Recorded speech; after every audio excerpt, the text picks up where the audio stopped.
Z Drive. It's Siege here. Let's take a look at Freedom Planet by Galaxytrail. It's currently released on the PC, Mac, and Linux, and soon to be released on the Wii U in August of 2015 through the Nintendo eShop. This is from the Galaxytrail website. Freedom Planet is a combat-based platform adventure that pits a spunky dragon girl and her friends against an alien attack force. There's trouble around every turn, from insects to giant robots to sheer explosive destruction, but you'll have a variety of special fighting abilities to blast your way through each stage. So we have ourselves here a side-scrolling platformer. If I had to compare it to any game that is people would know, it would be Sonic and Mega Man. Mega Man without, or Mega Man with melee. So you have Sonic because of the speed and how the levels work, and then your bosses, they feel like Mega Man bosses, but you're fighting them melee style. You have two characters that you can run through the main story with this in the adventure mode. That's Lilac, that's the dragon, and then there's Carol, who's the wildcat. Each character plays differently, have different special abilities, and I'll touch on that here. So playing as Lilac, you have a couple abilities. You have a double jump that turns into, I believe they call it, a cyclone spin. And then you have a jump with well, you don't have to jump with it, but you have your dash ability. That you spin and shoot off into the air, or shoot off on the ground and make you run faster. Also, you have your regular punch, it's a punch with the hairs, not actually a real punch, with her dragon locks. And also you have a down kick when you jump in the air and you press down and kick. And if you decide to play with Carol, you have a motorbike she gets when she runs over the gas tanks in different levels. Also, she has a basic her basic attack, kind of like a slash claw attack, and her special ability, or her special ability would be like it's kind of like a Chun-Li kick, a multiple kick. Hold the button down and just kicks. She's not as fast. Also, her bike has an awesome ability. It gets to ride up walls. That's right, ride up walls. So I did play this with a controller. It was a Logitech F310 controller. You can also play with the keyboard. The controller felt smooth and responsive. So it's a lot of cutscenes between the stages, and there's a lot of dialogue, and all that dialogue is voiced. I was shocked when I saw how much of it was that all of it was actually voiced, and it's solid. It's very good. My turn.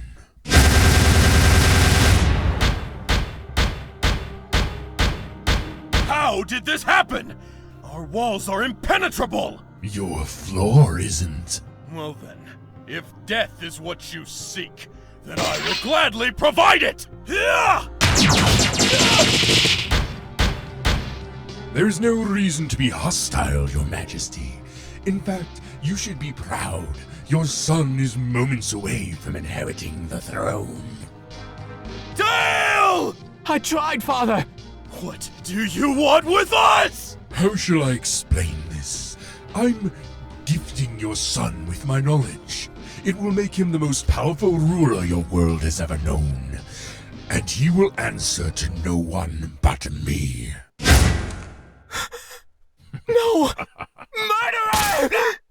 Prepare the Snatcher.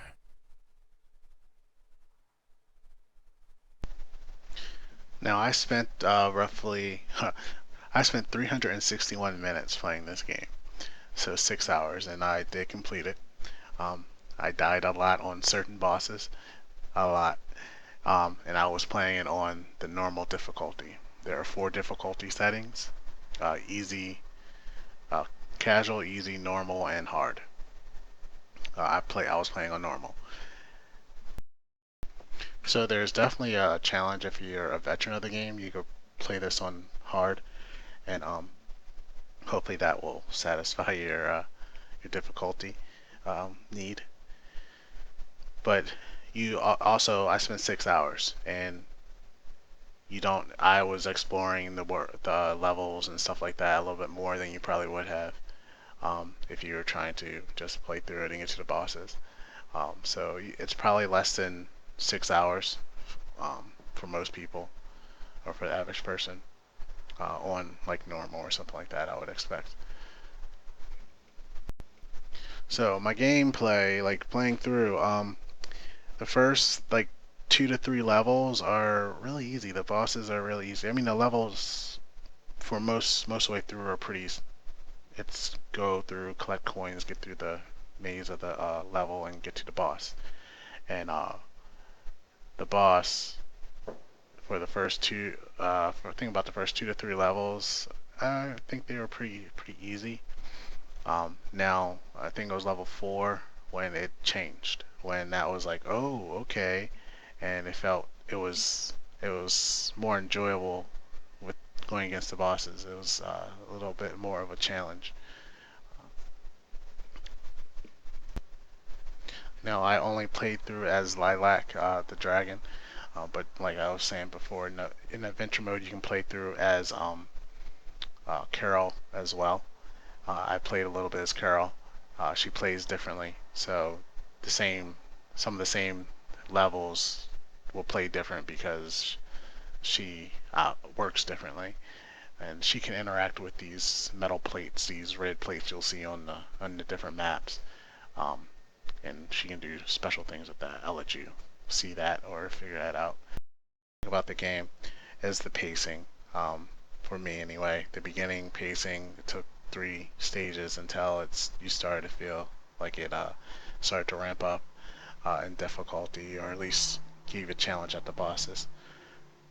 Um, that was pretty much the main thing that I didn't like. Other than that, I mean, it picked up. It was something you could pick up, play 20 minutes, and get through a stage, um, or half hour or however long it took you. But it didn't involve hours of time to get used to or get acclimated to the game. Now, if you're wondering about replayability, there's other modes other than the adventure mode. The adventure mode is kind of like the story mode, so it's you play through the levels and story intermingled. They also have just a classic mode where it's more of an arcade style where you just play through no story. And when you play that mode, you can actually play as a third character, and that's a character called Milla, who is kind of like a dog, but yeah, I guess it's more like a dog, kind of like a cat, but she digs and does things that a dog would do too. So Milla, how she plays, like I said, she plays differently. She can create a block that she can throw, um, and she can create a shield that when she disperses, shoots out just a few inches in front of her. Um, and she can dig in certain areas and find coins and different things like that. So she plays a lot different, and her stages that she goes through in the classic mode are stages, actually a lot of them you don't haven't seen playing through the main story. So that's a nice breath of fresh air. Add some replayability. Plus, when you do the classic mode, you'll play in a couple stages that maybe you wouldn't have played to in the adventure mode as well. So, with Lilac and Carol. So, if you're a fan of the genre, this is a game I definitely think you should check out. If you're not a fan of the genre, obviously you probably won't be too interested in it, but if you're bored and you're looking for something else to play, um, it is enjoyable if you can stand platformers. So all in all, I would say definitely something worth to look into and try if you're looking for a new game to play.